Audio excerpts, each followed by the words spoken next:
ভাই, মুসলমান সমাজে কেউ মারা গেলে 41-এ করা হয় না? হয় না? হয়তো 41-এ করা হয়তো। আজকে শপথ নিয়ে বাড়ি ফেরুন যে আমার ভাইজানকে, আমার ভাইজানের সাথীদের তুমি 41 দিন আটকে রেখেছিলে, তাই আজকে দানবীর মহসিনের মৃত্যু দিবসে যে সভা করছি আমরা, সেই সভায় দাঁড়িয়ে আমরাও শপথ নিচ্ছি তোমার দলের, তোমার এই সরকারের 41-এ করেই তবেই আমরা শান্তি নেব, তবেই আমরা বিশ্রাম নেব। গুজরাটের রায়টের আর একটা সিন বলছি। গর্ভবতী মায়ের পেট ছিঁড়ে সন্তানটাকে বার করে আকাশের দিকে ছুঁড়ে দিয়ে ত্রিশূলের ফলাই গিথে রক্তের হোলি খেলেছিল নরেন্দ্র মোদী অ্যান্ড কোম্পানি। আর মমতা ব্যানার্জি তখন সেই দলের মন্ত্রী ছিলেন। তখন ওর লজ্জা লাগেনি? ভোট এসে গেল, বললো ভুল করেছি গো, আমি কংগ্রেসের সঙ্গে জোট করব, তৃণমূলকে ছেড়ে দিলাম, এই বিজেপিকে ছেড়ে দিলাম। সেই জোটে ক্ষমতায় এলো না কংগ্রেস তৃণমূল। তারপরে আবার চলে গেল, গিয়ে বলল যে না না, বাজপেয়ীর কাছে বলল ভুল হয়ে গেছে, আপনাদের ছেড়ে যাওয়া ভুল হয়ে গেছে। আবার ঢুকে পড়লো বিজেপি। আচ্ছা, যে বিজেপির সঙ্গে দুবার তিনবার ঘর করেছে তার কাছে বিজেপি বিরোধিতা শিখতে হবে। তাই ওকে তাড়ানোর সঙ্গে সঙ্গে বিজেপিকে তাড়াতে হবে, টিএমসিকে সাফ করার সঙ্গে সঙ্গে বিজেপিকে তাড়াতে হবে। যে আমি আছি তাই বাংলার মুসলমানরা নিরাপদে আছে, আমি আছি তাই বাংলার মুসলমানরা নিরাপদে আছে, আমি আছি তাই বাংলায় সিএ হচ্ছে না। জেনে রাখুন, এ বাংলায় কেন গোটা ভারতবর্ষে সিএ হচ্ছে না, তার কারণ সুপ্রিম কোর্টে কয়েকটা মামলা হয়েছে। আর এই বাংলা থেকে ওই যে বলছিলাম, দেখো দেখো কোন আয়া, শের আয়া শের আয়া, এই শের বাচ্চা শের নওশাদ সিদ্দিকী সুপ্রিম কোর্টে মামলা করে এসেছে, তাই সিএ হচ্ছে না। মিথ্যুক নোংরা করে রাজনীতির কারিগরকেই দূরে ঠেলে দিন। অসভ্য মহিলা বলছে আমি করেছি। এত বড় মিথ্যাবাদী, এত বড় মিথ্যাচার। আপনি বলবেন যে মুসলমানদের কথা কেন বারবার বলছেন? কারণ যাদের নিয়ে রাজনীতিটা করা হচ্ছে, যাদের নিয়ে নোংরামিটা করা হচ্ছে, তাদের চোখ খুলে দেওয়ার দায়িত্ব আইএসএফ এর। আদিবাসী এলাকায় গিয়ে আমরা নিশ্চয়ই মুসলমানের কথা অত বলবো না, আদিবাসীর অবস্থার কথা আমরা তাদেরকে ভালো করে বুঝিয়ে দেব। আজকে গুজরাটে আজকে যিনি মুসলমানের মসিহা, অনেকে আমাদের বোঝানোর চেষ্টা করছেন যে তৃণমূল কংগ্রেসকে আপাতত রেহাই দাও, বিজেপিকে তাড়াও, তাই তৃণমূল কংগ্রেসকে ভোট দিতে হবে। আমাদের বক্তব্য হচ্ছে তা নয়, ঝাড় বংশ নিকেশ করতে হবে। কারণ বিজেপির গর্ভে, আরএসএস এর গর্ভে যে পার্টিটা জন্ম হলো, সেই পার্টিটা কোনোভাবেই বিজেপির আদর্শের বাইরে যেতে পারে না।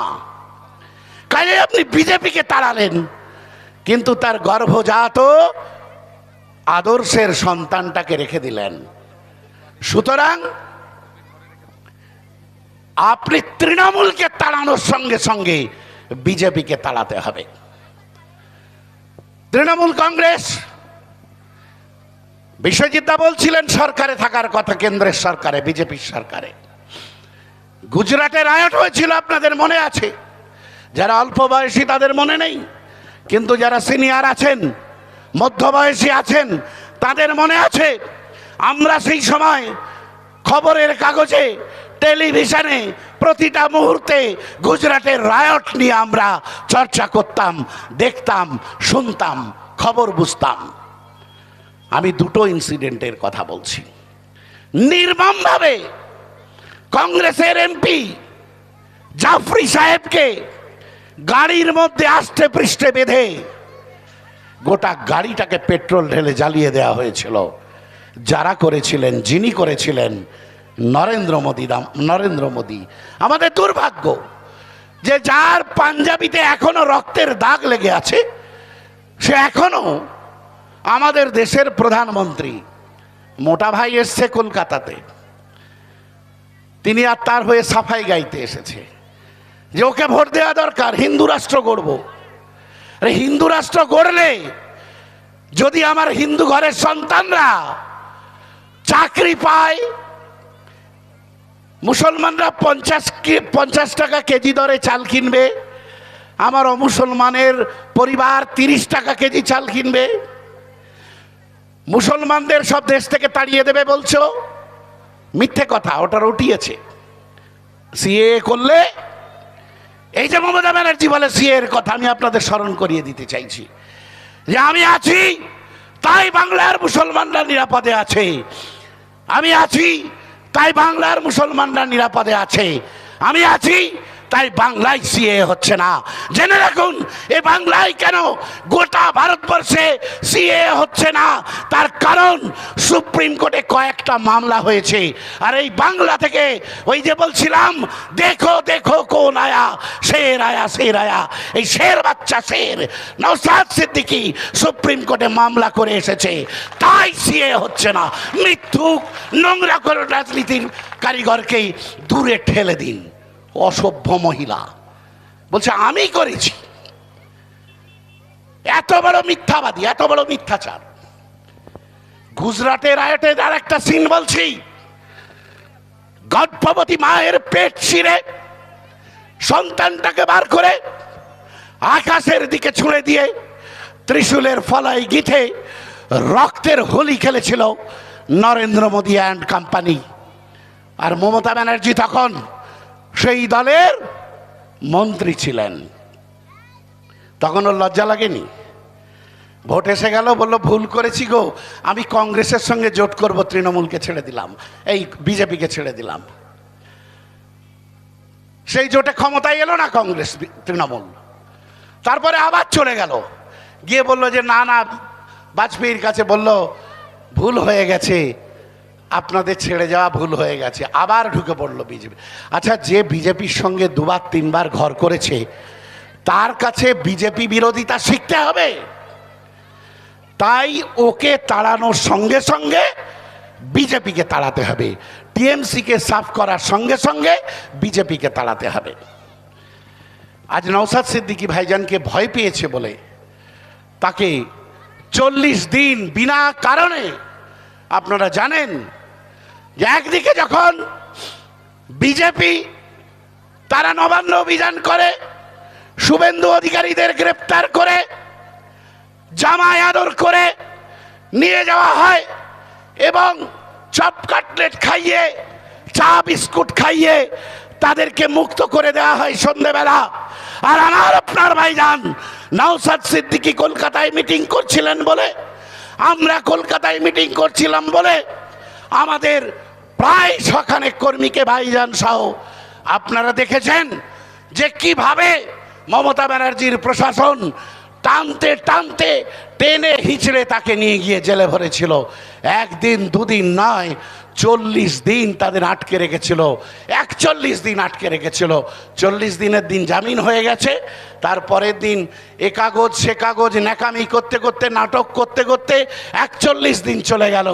42তম দিনে নওশাদ ভাইজানরা ছাড়া পেলেন। আটকে রেখে পারলো না মানস ভূঁইয়া বানাতে। ভাইজানকে নানান প্রলোভন, নানান চাপ দিয়েছিল, কিন্তু সেই চাপের কাছে মাথা নত করেননি।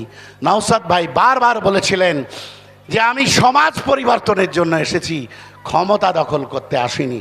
আর আমার এখানে রয়েছেন আর একটা ভাই আমার ইকবাল। ইকবাল একটু উঠে দাঁড়াও। হ্যাঁ, বিশ্বজিৎ দা আমাদের সাধারণ সম্পাদক জেল খেটেছেন। আর আমার এই ছোট ভাই ইকবাল, ইকবাল তো 80 দিনের ওপরে, 88 দিন তাকে আটকে রেখেছিল। সে যেহেতু এই প্রতিরোধের সংগ্রাম, নওশাদ ভাই বিশ্বজিৎ দ্বারা 41 দিন পর ছাড়া পেয়েছিল, আর একে 88 দিন পরে এ আপনাদেরই হাওড়ার সন্তান, হাওড়ার গর্ব যে এরা সব জেল খেটেছিল সেদিনকে। আমি শুধু একটা কথা বলে আপনাদের ছেড়ে দিচ্ছি, ভাইজান অপেক্ষা করছে। ভাই, মুসলমান সমাজে কেউ মারা গেলে 41-এ করা হয় না? হয় না? হয়তো 41-এ করা হয়তো।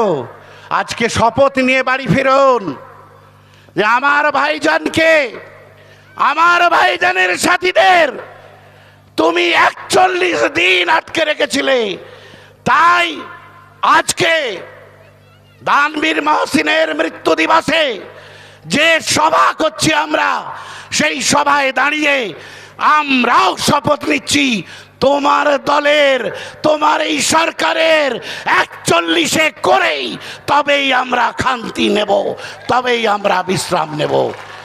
সকলকে সংগ্রামী অভিনন্দন জানিয়ে আমি আমার কথা শেষ করলাম। ইনকলাব জিন্দাবাদ, আইএসএফ জিন্দাবাদ, বিপ্লব দীর্ঘজীবী হোক।